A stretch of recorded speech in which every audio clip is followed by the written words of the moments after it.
The best way of cooking a fillet is to pan fry it. I normally find it's the best way to cook steak is with butter. Just butter alone, no oil, because it helps the caramelisation process, basically making the meat brown.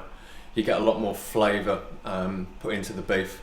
You seal one side, turn it over, seal the other side. You want a couple of minutes on each side, probably about 3 minutes on each side.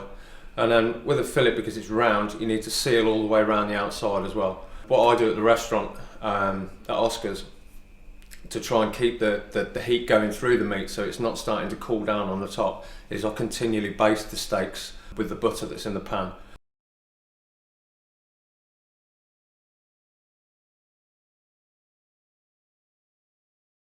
It's a lot better if you use a heavy bottom pan, not a thin one. They seem to retain their heat a lot better.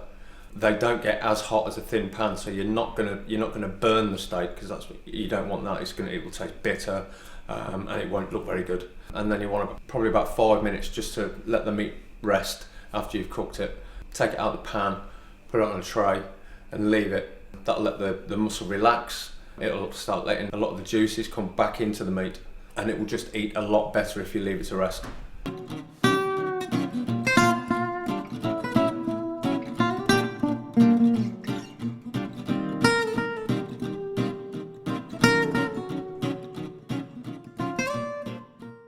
The rump cap, depending on how you want it cooked. For a rare rump cap, you're probably looking, because it's thinner and longer than the fillet, so it's going to take less time for the heat to penetrate into the core of the meat. So for a rare steak, I'd probably only cook it for about 5 minutes. Make sure it's sealed all the way around, nicely seasoned, and like I said before, keep basting with the butter, so that it's not going to lose the heat from the top of the cap. Roughly about 2.5 minutes on each side, then let it rest, as same as the fillet, let it rest. The resting with the rump cap is slightly more important than the fillet, because there's a lot more, it's a denser piece of meat. The fillet is a nice soft piece of meat by the nature of the muscle. The rump cap's been used a little bit more, so you need to take a bit more time on letting it rest once you've cooked it. It's important as well with the rump cap, because it has the strip of fat across the one side, to seal that off as well. Make sure it goes on nice brown colour, nice caramelisation with the butter, and it'll eat a lot nicer instead of having a raw piece of fat left on the side of the steak.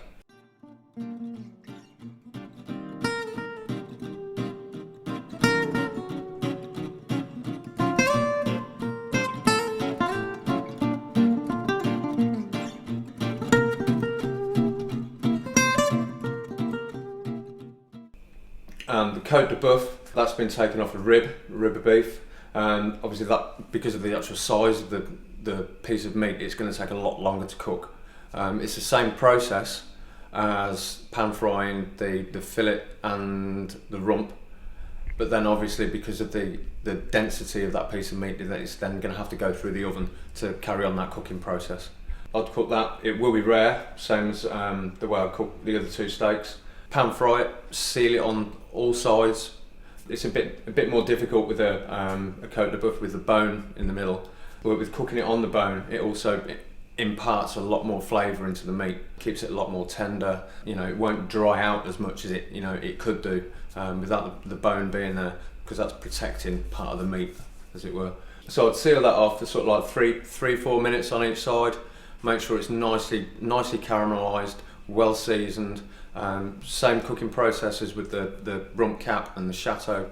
I'd keep basting it while it's in the pan, and once I've got it to a stage where